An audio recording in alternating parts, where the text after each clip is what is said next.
talking about the Physical Agents app. So the Physical Agents app was something that I had filmed,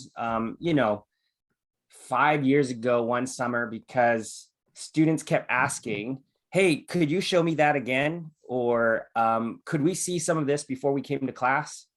And you know how it is with modalities or physical agents. It's always like, we barely use them. We teach it one time a year. And so there I am right before class, looking through all the manuals to make sure I know which buttons to push. And I thought, wouldn't that be easier for all of us if I just filmed it once and then made it available for everybody? So this will be something that I hope will make it easier for you as faculty, but also make it better for the students, for student learning.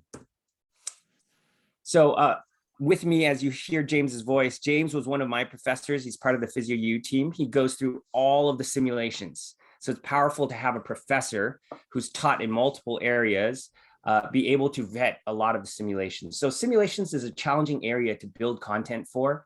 And I'll share with you the philosophy that we've developed based on building a lot of them and trying a lot of different types of sims out. There were two main questions I was trying to answer when we built this app. One, could we organize information in a simple and easy to access format? And how can I enhance the motor learning of these early skills of using these modalities, going through the process?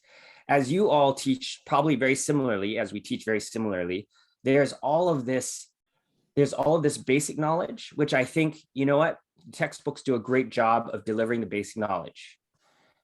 Then there's all of these contraindications and precautions. Those are always just kind of lost in a sea of words. So I thought, why don't we create a button to make that easy to access and easy to view, right? It's a lot of it is really about how do you organize information in a way that students can receive it, store it, and recall it, as well as find it over time, right? Students are going to learn this for the first time in your class. They're going to reapply it later when they get into orthopedics. I force them to go back to physical agents in ortho.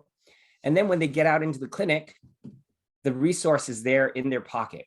So I would like to suggest when we look at some of these videos that there may be a way to pre-introduce these techniques to the students, these physical agents, so that they come prepared for lab, and lab can become a much more efficient experience and also less anxiety driven, really. The multiple exposures, I think, normalizes what these physical agents are, what the buttons look like, how to apply the traction unit and the traction harness. All of that can be pre-learned, I think. And then what you'll see is there is two versions of clinical reasoning development. In every modality, every physical agent, we created case studies for you to use in lab, so that the moment you are done showing the technique, the students were done playing with the technique, they could then go in and you could have a discussion about a simple case. That eventually led to the physical agent simulations that I'll walk you through as we move forward. So actually, I'm going to take you there for a second, and then I'm just going to bookmark this in your mind, that we have created lab handouts. If you want to use them, that makes life really easy because it's completely linked to all the PhysioU content. So I'll show you where that is. All right, I'm going to share screen here. So I'm going to come out of here. All right, so if I go to PhysioU, if you guys all log in through the sign in,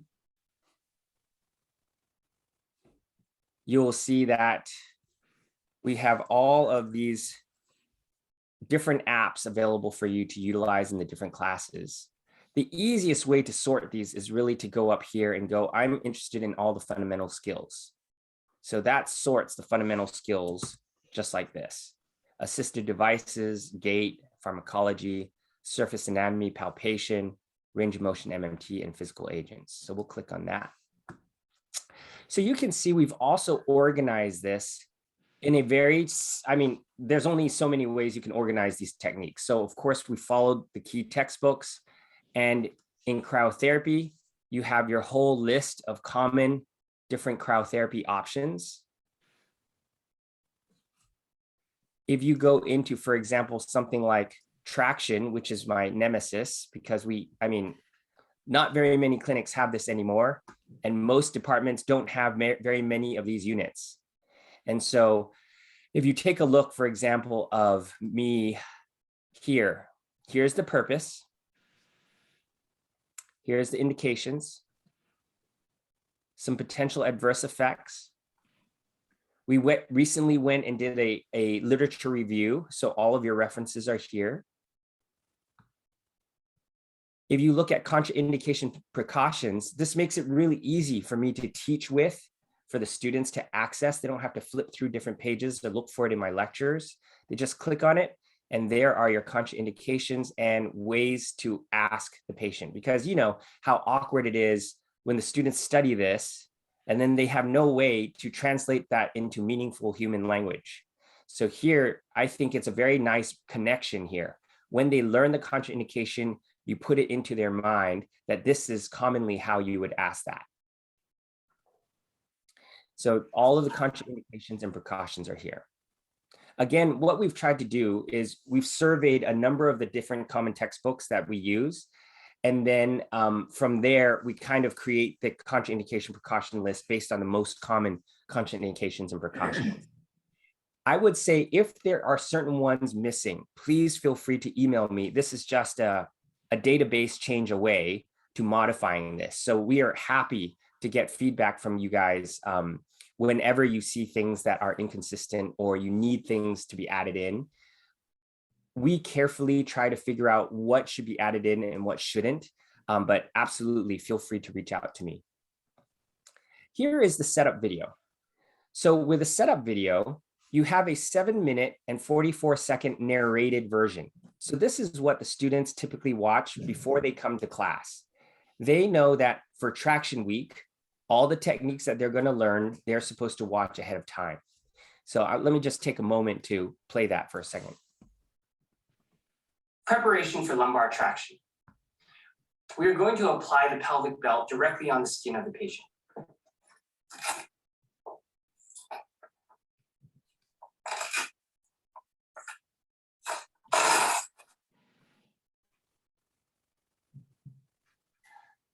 The upper limit of the pelvic belt should be positioned at the lower limit of the target region. So we're having them right here. We come back to the front. The top support belt here should likely cup right over the top of the iliac crest. So iliac crest. So I'm going to skip to here, a little bit further down. 50% of body weight, that should be 9 pounds.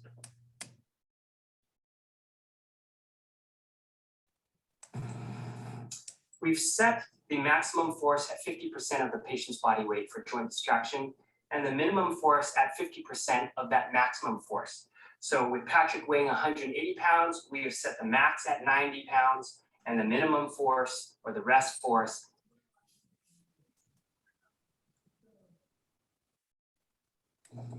in some instances, prone position traction is ideal for the patient, particularly those who are flexion sensitive.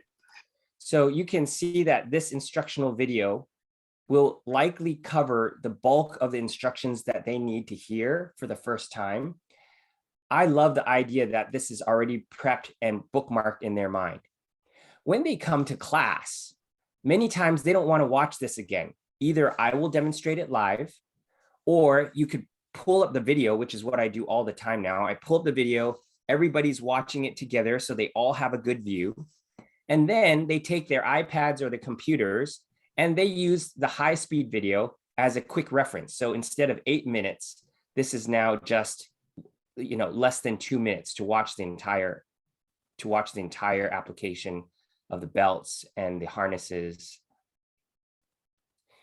You can also, for the different learners, use the step-by-step, and they can just click through step-by-step. So I hope what you're seeing here is our attempt to meet the needs of different learners and to meet them at different points in their learning cycle. In the beginning, they want all the details. Eventually, they need a quick refresher. And some people just need to click through this real quick before they see the patient so that they can remember how to set things up.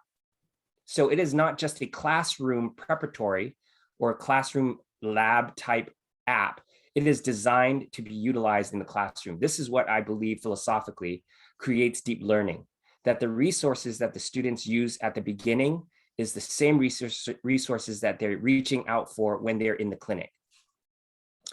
Here you also have patient education. Oh, by the way, all the instructions are down here, along with all of your basic settings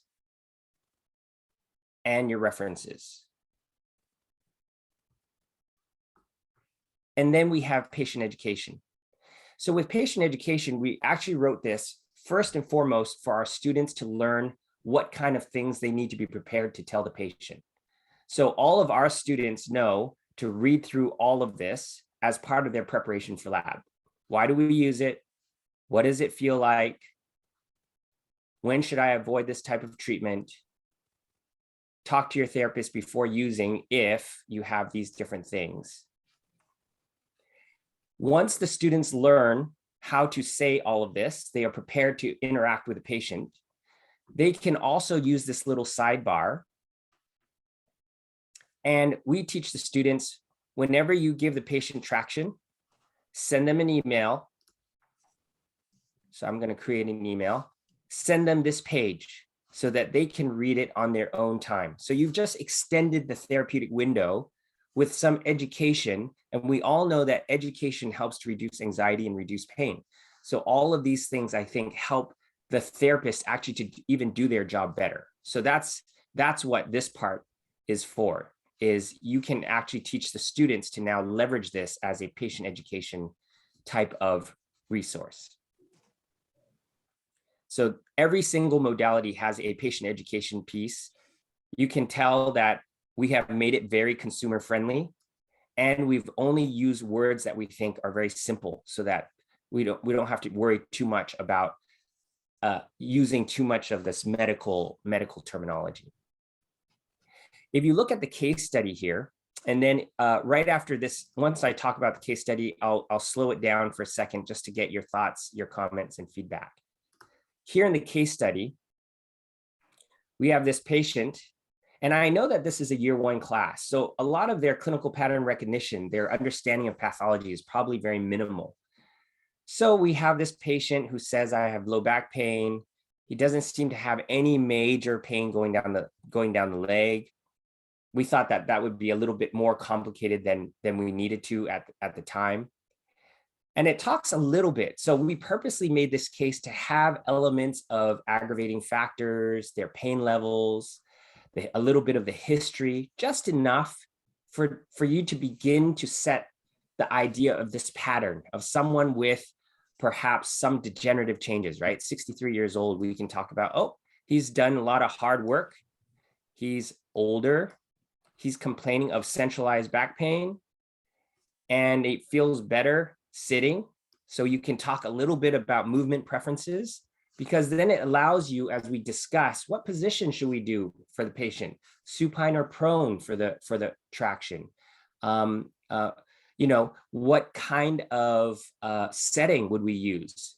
All of that is built simply enough into this case that you, as the expert, can showcase some of your clinical pattern recognition, your storytelling, and yet it is fundamentally simple enough for the students to actually grasp and apply their knowledge. So I think this is one really important part of student learning, which is immediately after the skill, or very shortly after the skill is developed, we have to create clinical context for them to apply it.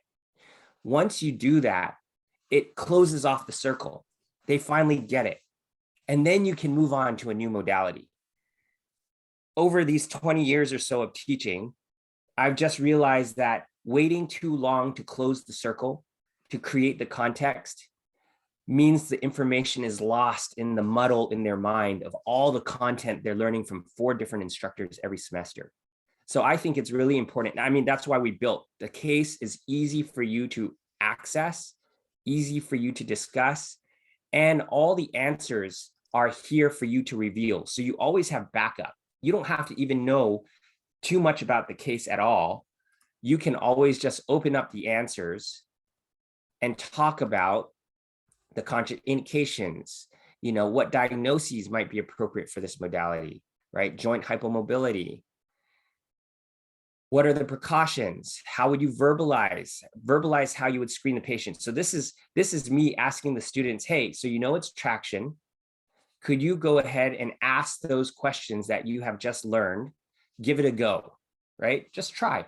And by the way, here are all of your answers, right? So that all of this is just graded exposure. Every time they try it, they will get a little bit better at doing it. And then what kind of setting is appropriate for this patient? We're going to probably do joint distraction. What is the position ideal for the patient setup? Supine. Again, we can allude back to the patient saying, hey, sitting and flexing my back makes me feel better. Think about that one learning moment that you made that connection for the student. And all of a sudden it made sense why you have prone traction and supine traction. What are some of the things you should be checking during the application of the modality? What would you reassess at the end of treatment? Right? We tried to improve joint mobility. Here is your joint mobility. All I'm trying to do is tease their brains and stretch their brains a little bit every time I have the opportunity to do so. So let me just stop for a second and get your thoughts and feedback. And I can move into any of the physical agents that you want to see. So James, do we have any comments or questions in the chat? And please feel free to unmute yourself and ask questions. This is actually one of my favorite opportunities to chat with faculty. Yeah, a boots on the ground question, a great one. Says, is there a competency list to use for learning? Almost, and Samaya, maybe you can unmute and ask it further if I'm not portraying it correctly, but almost like a lab checkoff, and whether it's part of an assignment or in this lab you will finish this, and is that maybe what that list is going to be used? I love that idea. Also, real quick too, Mike, the format of the webinar is a little different on the bottom here. There's a Q&A, but that only, if you put anything, if the participants put anything in the Q&A, it only goes to you and me.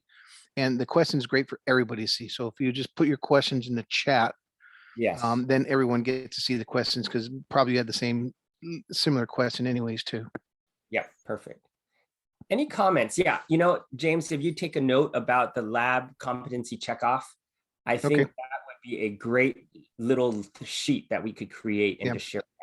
Educational resources, which is the best kept secret in the app. I mean, there's so many right things there that can help your classes, other than just watching the app and the videos. There's a lot of stuff in that education resource part. So I'll write that down, Mike. Yeah. Comments or questions? Yeah. Hey, Mike, this is Brett. Can I ask a question? Sure. So I love the case study here. And I'm just wondering if this is something that could be pulled within an LMS.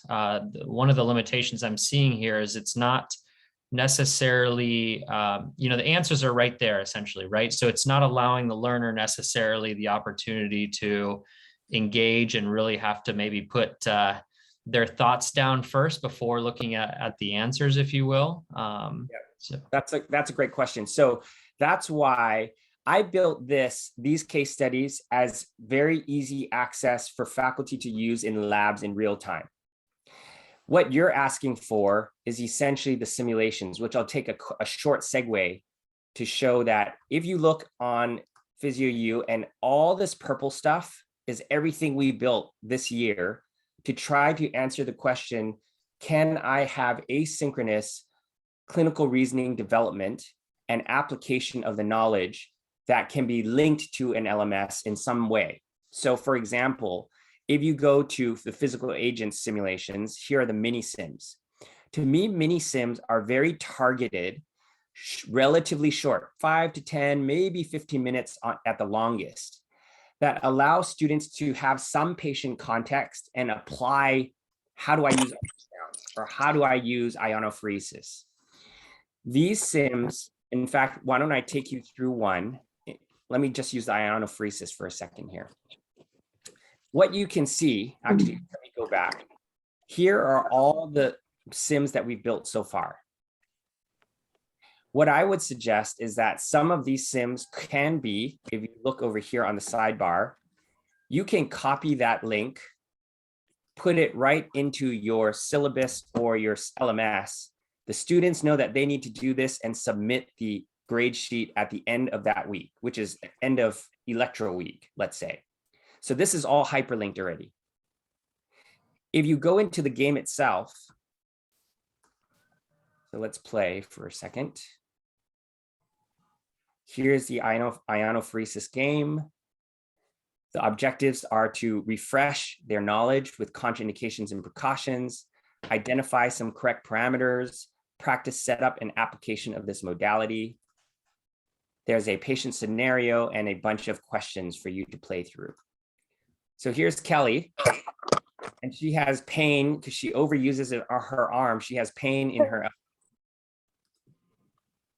So after the objective exam, so we know, again, this is a year 1 class. So after the objective exam, Kelly's signs and symptoms are consistent with lateral epicondylalgia. So the beginning of a little bit of pattern recognition, not much, but it's there. You want to apply a physical agent and you decide to use Ionto. From there, you have, which of the following is a contraindication for ionophoresis? Let me see, I'm just going to choose that for now. Nope, sorry. Okay, during your objective exam, you note redness, swelling, decreased grip strength. So I'm trying to set the stage that there are some elements of inflammation. Which medication will the physician most likely prescribe? Okay, so dexamethasone, great. Before treating the patient, what would be a comfortable position to set the patient in? I'm going to put this patient seated on a chair with feet flat on the floor and arms resting on the table. Perfect. So from there, you can see that, let's see.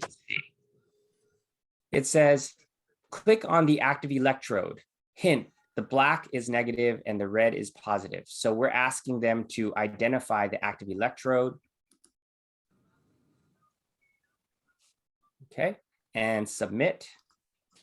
Great. Your patient only has about 15 minutes for treatment. What amplitude do you need to set for the effective treatment of this duration? We know that it's about 40 milliamp minutes, so we're going to choose 3 milliamps here for now. And then please, so again, this idea was, could we help the students become familiar again with the device? So please click on the button that helps to adjust the amplitude. So I could click on this one, submit. After treatment, your patient complains that her skin hurts. You lift the electrode and you notice a light burn. How would you prevent this burn from happening again? So I'm going to decrease amplitude and increase the time. The treatment time has been increased to 20 minutes. What amplitude should you set? So we're back to the 40 milliamp minute. Great. And now please adjust the amplitude. Okay, please adjust the amplitude to the appropriate amplitude and submit. Good job and great job. And here is a quick review of your knowledge. So every simulation has a, every simulation basically has a summary slide. By the way, if you don't mind, for those of you who if you don't mind muting yourself, just in case, there we go. Okay, gotcha. All right. So that is how the sim works. The minimum passing score is 80. The students have the opportunity, if they want, to go back and review what they missed and what they got right. So they can just click through and learn. I think of these largely as formative. Well, it's a mixed. It's really formative and summative. This is their first clinical application, so to speak. And when you are done looking at the review, the scores are all listed here. It's tied to their account. So you can see how much time the students have taken and how many times they've tried it, I basically tell them, hey, you can do this as many times as you like. I'm going to give you course points based on the highest score that you have. And what we ask the students to do is download the learning report. So they download the learning report, they turn this into me in my little Google Drive or into my Dropbox, and I get to see the last 5 attempts and the highest score overall. It tells me who did it, when this was issued. Here is their actual ionophoresis simulation that they did. And you can also verify that this is not just a doctored document, because you can click on it and see all of the information here. So the simulations, I mean, they're actually kind of fun. I purposely made them short. I purposely made them somewhat interactive. So it's another step of application, and they can just be linked. So if you go back to the actual simulation itself, you can link all of these just by doing copy page title with link. So if I go back here, you can see that there's always a sidebar, the educator resource. This is how you can, one, add any modality. So if I go back to the physical agents and I click on fundamental skills, you will see then that for any physical agent, I can go, I want to show ultrasound. I need my students to learn about ultrasound. I'm going to copy this page title with link and add it into my LMS or into my syllabus or my lab handout. You can hyperlink all the videos, as well as, let's see, copy. If you go here, setup, right? You have all of these opportunities to now add these videos into your lab handouts. The other thing I want to make sure you knew about was if you go to faculty complementary resources here in the sidebar, it will take you to this educator resource where there is teaching content. In the teaching content, there are lab handouts. And we've created basic lab handouts for all the basic physical agents. So if you're like, I'm teaching ultrasound this week, I'm going to download this, augment it to make it fit for what I want to teach. So here's the contraindications and precautions. Here is a video of how to set up all of these different components. So here is the purpose, indications, setup, the parameters, a half-depth table, patient education, and the student can now just click on the link and it goes directly to the modality. So all of those are built for you in case you want to use it. Otherwise, what I would suggest is you just take your current lab handout, you grab the link, and you just add the link to your lab handout. So now the students can all know that for this week, my lab handout has video links. I'm going to watch all of these before I come to class. So let me just stop for a second and take any comments or questions or things that you want to see. Hi, this is Kaylee. Hi. Could you show me how you got to the teaching again? Yes. I was trying to write it down and I didn't see Yeah. it. In the sidebar, there's educator resources, and there's Okay. this complementary resources here. Thank you. Yep. Once you go there, you will end up at the educator resources page, and you will find here teaching content. And that will lead you to the lab handouts. We have lab handouts for a lot of the common classes, physical agents, neuro, cardiopulm, assisted devices, all the transfers, gait training, gait patterns, bed mobility, all of these have lab handouts created for you already. Got it. Thank you so much. Yep, you're welcome. Other comments? Yeah, I have a question, Michael. Is there, I know during the mini SIMS, like we've already integrated PhysioU in most of all of our classes, and it's been, student feedback from it has been fantastic, whether they're doing it on their own or we're doing things in class, kind of like what you talked about earlier. I'm curious on the mini SIMS, you know, when they're answering some of those questions and then they go back and review maybe the ones they missed. If there's a way to create like a link, they answer a question, they get it wrong. If there's a way to create a link that takes them then directly to that material that maybe they did miss, if that makes sense. We haven't done that. We haven't done that because it's really just a click away. Okay. One of the big things that I suggest for faculty as they're learning to use PhysioU in their classroom is PhysioU has now gotten big enough in terms of the amount of apps and the amount of content that it can be overwhelming. It's like a mansion with a bunch of closed doors when you walk in. So it's very useful for a faculty member, like in my ortho class or in modalities, we open the app and we reference the app every single day, because it allows the student to get comfortable. We're like, okay, guys, we're going to do NMES this week.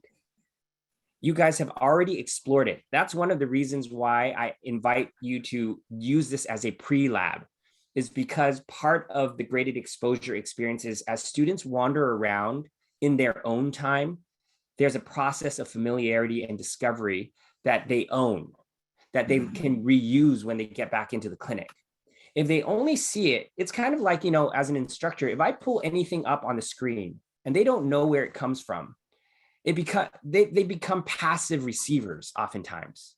So I will say, hey guys, open up PhysioU. Please go to the Physical Agents app. So I walk them through it. Let's go find it. I'm gonna make this a little bigger. Let's go to the Physical Agents app. We are doing NMES this week. And I'm going to ask you a few questions. So remember, the beauty of the pre-learning is the beginning of the class starts with engagement of the students' currently known knowledge. So I'll ask them, hey, so what kind of conditions do you think, from what you've read in your textbook, what you've watched on PhysioU, why would we use this? What's the purpose of it? Have any of you in the class ever had NMES done to you? What kind of problem did you have? What did it feel like? There's all of this really rich engagement that I think is the great way to start any class. It allows the student to hear and feel that the instructor values their past experiences and the current knowledge that they have. So I always do that. Every one of my ortho classes starts with, how many of you have had shoulder impingement before? Could you share with me what that felt like? Could you tell me what sport you do or you did? Like, there's all of this little banter where the students are like, wow, I am part of something really interactive and really cool. And then I open up the app and we talk about different little pieces. The beauty of it is very little of this, it creates any work for you. It means that you can pull these up at any time. Like when I'm in ortho and we're talking about frozen shoulder, we go back and I ask them, hey, what modality might be useful for the frozen shoulder now that we're in the thawing phase? And so we will go back. I'll ask them to open up their ultrasound part of the Physical Agents app, and we'll talk about it briefly, because I think every time you touch that knowledge somewhere in their brain, it refreshes it and it makes it useful again.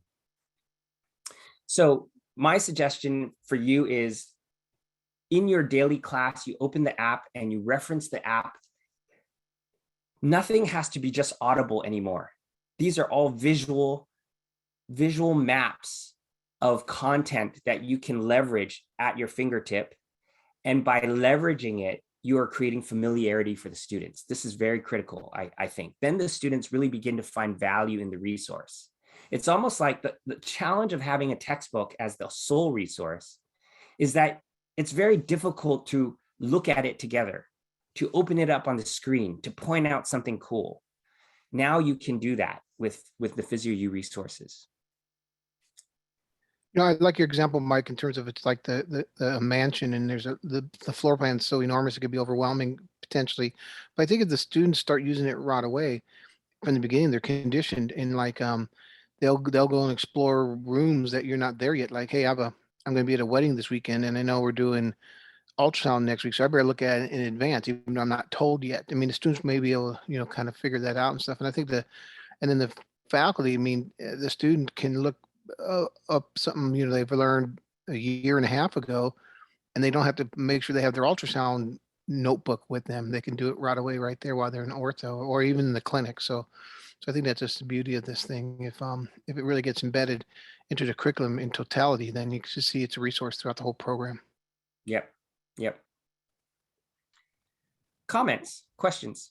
Would you mind to just re-explain real quick how you assign like that little quiz to Yeah. them?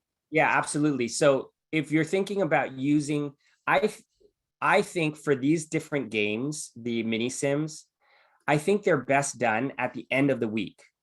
So if I go back to the Sims, so physical agent Sims, and I just finished, let's say, interferential week,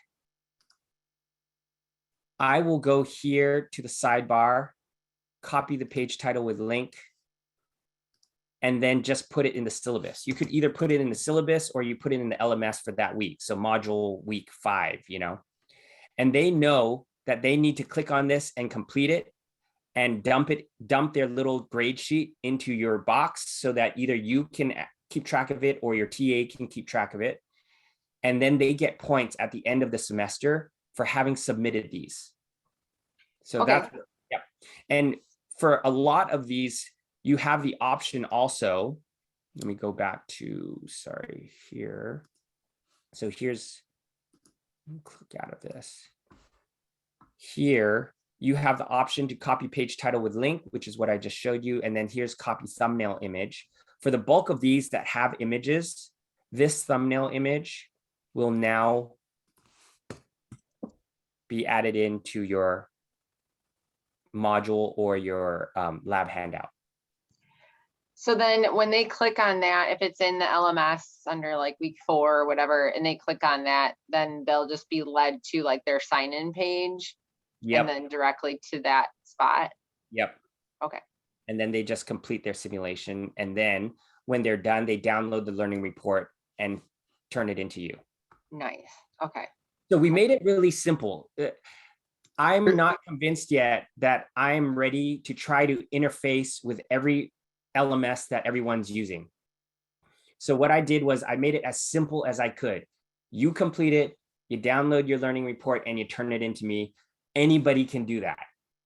In the future, we can explore, can these things actually connected to a grade book, for example?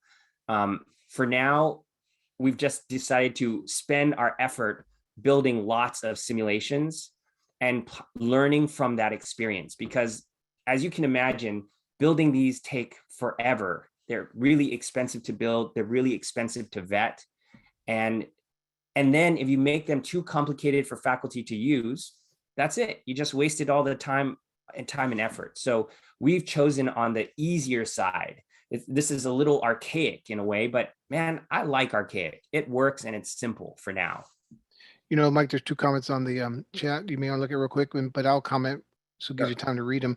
Kelly and Chris, I think, yeah, we don't need to reinvent the wheel. Modality is a modality in a sense like that. And so really, Kelly, your first time teaching, don't reinvent the wheel, use some of the pooled knowledge from all of us. And we're all like, educators helping educators as we go through this. And there's handouts, which you could always augment, add, delete, change. I mean, you never take the teacher, the instructor out of the picture here because students are always going to ask questions. And it's great for you to then not waste time, and I don't say waste time, but spend time in your very precious small amount of time you have the students going over stuff they can be pre-learning that doesn't take, rocket science figuring out. And then from there you go on, okay, now how's this apply, blah, blah, blah, blah.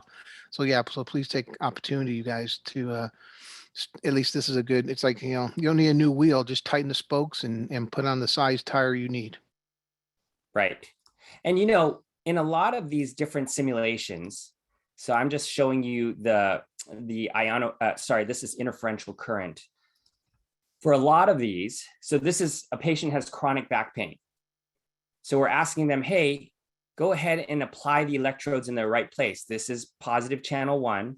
I need negative channel 1 to be up here. This is positive channel 2. I need negative channel 2 to be down here.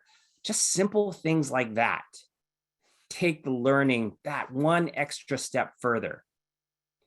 And then we gave them a situation. Hey, please look at this. Does this make sense to you?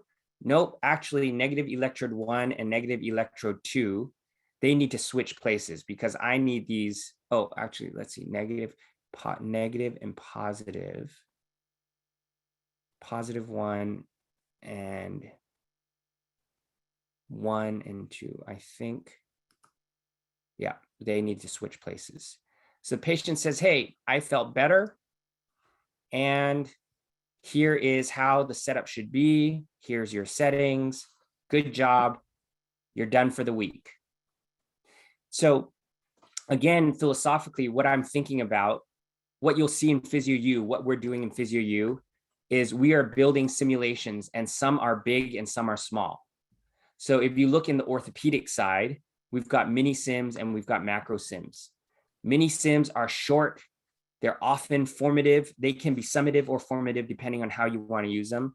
The macro sims are big. They capture, you can see, we don't know what problem this patient has. We don't know what impairments, how irritable they are. These more complicated simulations will take a larger time investment, but they also allow you to tease out many more aspects of clinical reasoning.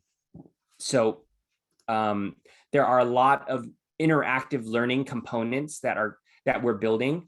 Some are sims, so we built a lot of sims, and some are just straight up knowledge. If you look at our wound care sims, right now, all of these are just micro learning.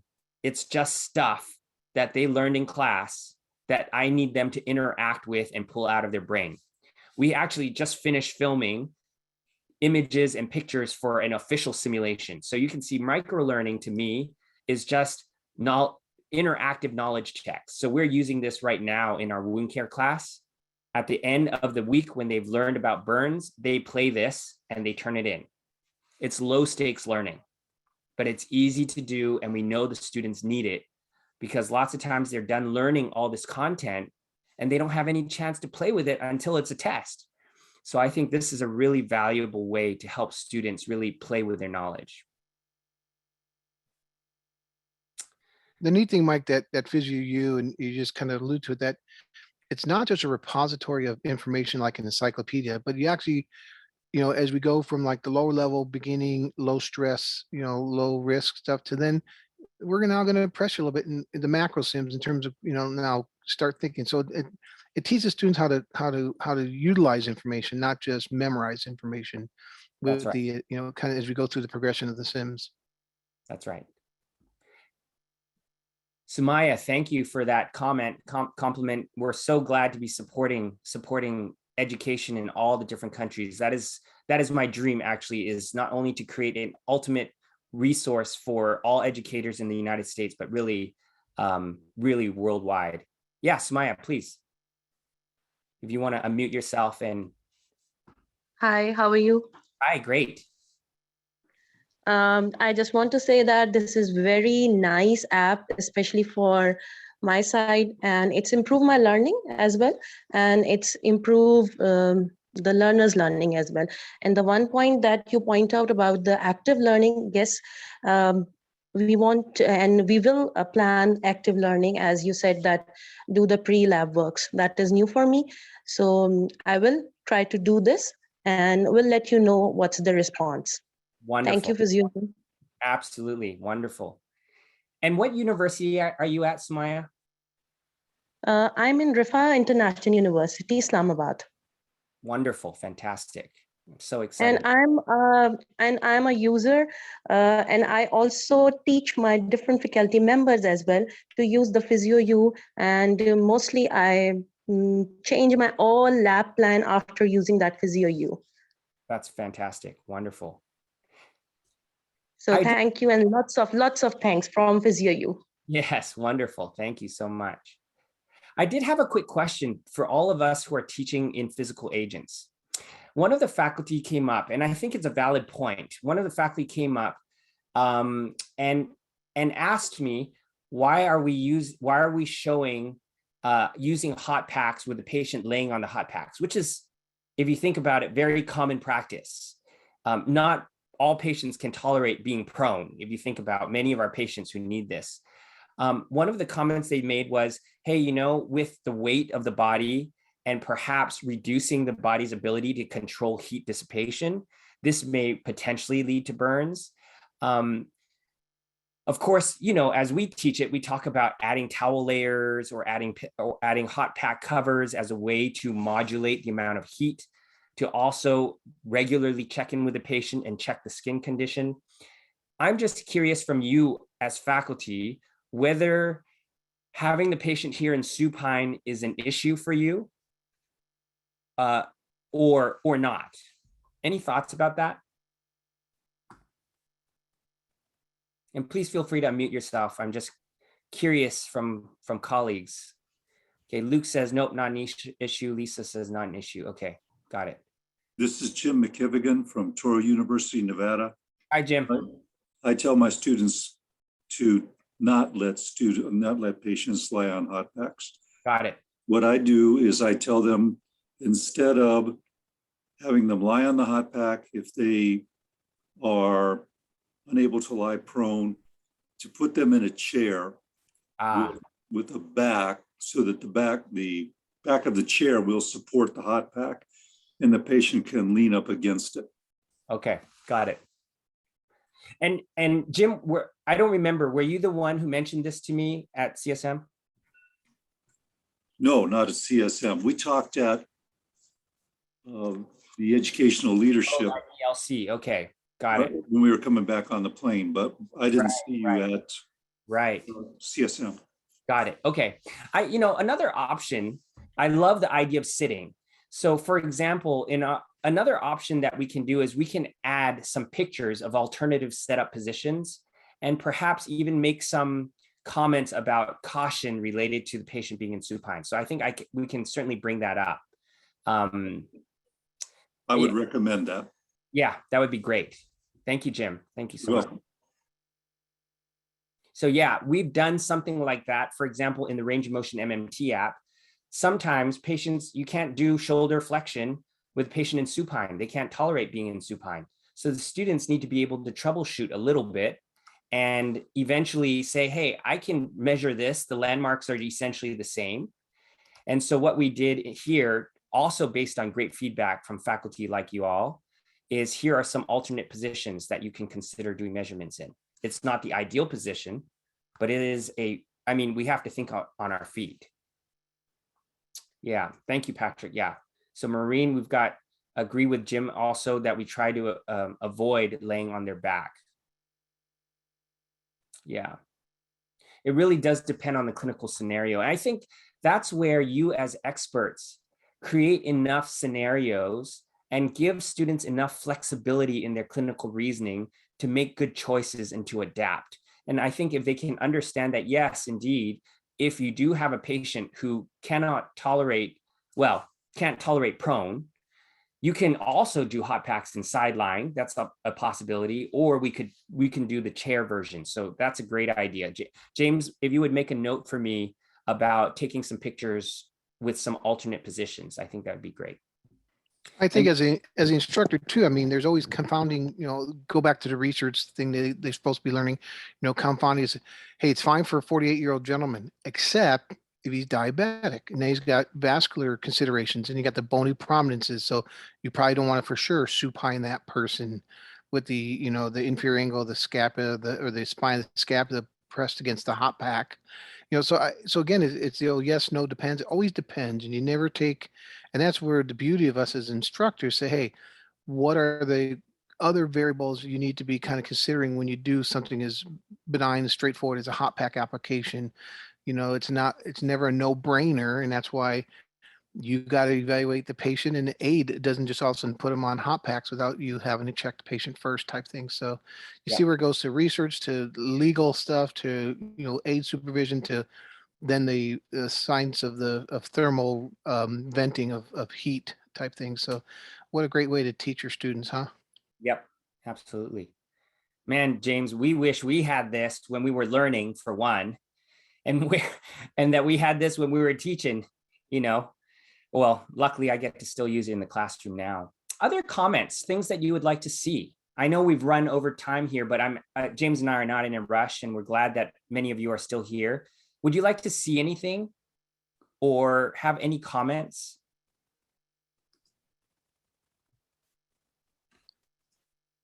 Kind of off topic, Mike. I mean, I wonder if the last one, the anatomy, that we're remember you showed the The surface anatomy.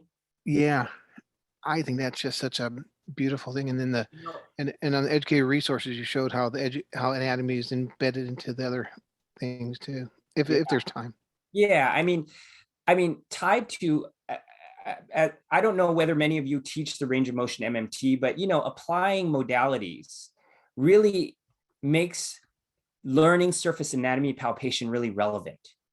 And so if you know that this is part of your year one series of classes, I didn't want to miss a chance to show you that this amazing resource by Dr. Patty Nelson, I'm chatting with her actually at 10 o'clock, you have all of these structures, common structures drawn onto the patient with a clinical specialist talking about how to palpate each of these structures. The muscles of the lateral neck come in 3 different layers. The superficial layer includes the upper trapezius, descending fibers, the sternocleidomastoid, the middle layer. So you can cut to the chase. I want to look at upper trap.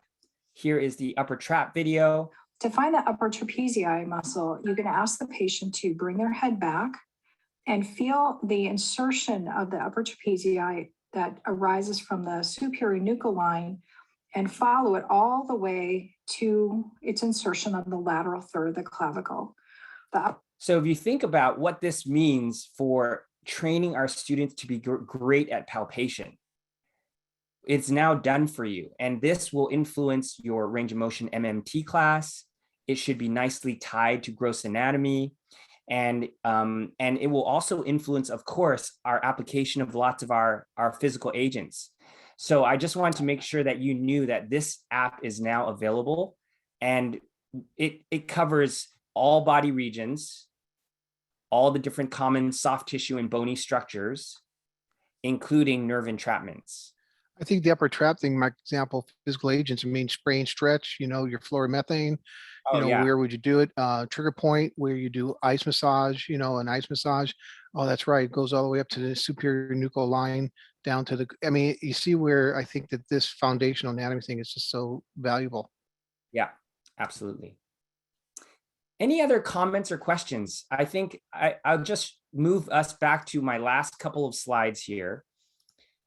This slide is just to say that today with PhysioU, motor skill training is not a one and done experience. It doesn't just happen the first time you show a technique in class and that's it. Almost every technique you're going to teach in your program, we have filmed. So students can preview, they can practice on their own or use mental imagery. And then when you get to class, you pull the video up again and you discuss it, you show it in real time. And then your students can then have virtual or in-person checkoffs to develop that skill set even further. I believe this is the future of motor skill learning for our students. And it requires a really nice library of videos. And it requires faculty to buy into this idea that the first time exposure really shouldn't be the lab time. They should have multiple exposures over time so that the learning really sinks in nice and deep. Different learners learn at different rates. And we had 2 webinars ago, range of motion, and she said a student over the weekend went home and reviewed, came back, she goes, now I got it. Yes. And so that student needed a little more time to ingrain it and do well. And she ended up doing beautifully. She was over at a PTA program in Lake Havasu, Arizona. And so it was great to see how that this is that low risk. Oh man, I'm kind of embarrassed to kind of maybe chime in class because I may not be right and I don't want to, you know, embarrass myself. So they could do it on their own. Yep. We're open for comments and questions. Any thoughts, ideas? So this is Tamara from the PTA program in Mojave, and I just wanted to say we're getting close to midterms, and I've been using those SIMS to kind of go back and scaffold learning. So example, I just taught traction this week. I'll finish it up next week. So I didn't do the traction sim, but I went back and pulled up a couple of hot pack SIMs at the end of class to kind of keep them refreshing and bringing that content forward. So, and the students absolutely love the SIMS. And I pretty much every class activity I end with a sim from somewhere. So That's fantastic. it's working out really well. And Tamara, it was your comment and your student that I just alluded to. I hope I portrayed it correctly. Yes, you about- did. Yeah, absolutely. That's great. That's great. And that is actually why I built those Sims, because I think at the end of learning the basic didactic information, kids need to play. And they need to play when it's not at risk of failure or at risk for their major implications to their grades. They just need to be able to play with their knowledge, evolve their clinical reasoning a little bit. And every time you do that, I think you'll be surprised what kind of things are happening in their mind. All these little synthesis, they're synthesizing connections between previously known material. Their brain is maturing, so it actually receives next week's material better.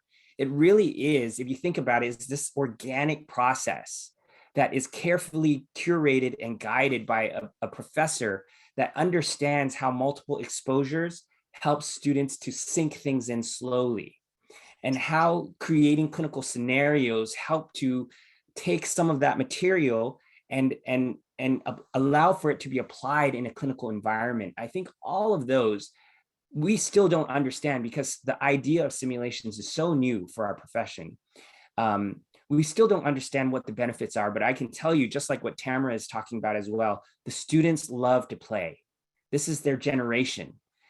And yeah, I mean, I'm super excited about it. We've invested every single penny we have made from your support to actually building these types of learning, because we think this is the next kind of, what would you say, kind of the next little universe that I think has not been touched that well. And we hope that by building it and putting it all in one place, that faculty can easily evolve. You don't have to sit there and wonder, what software should I use to create these simulations? Where am I going to take pictures? How am I going to make all the multiple choice questions? We're doing it all for you. And I would like to make this an open invitation to you as faculty as well. If you have ideas or thoughts or want to be a part of the process in some way, please feel free to reach out to me.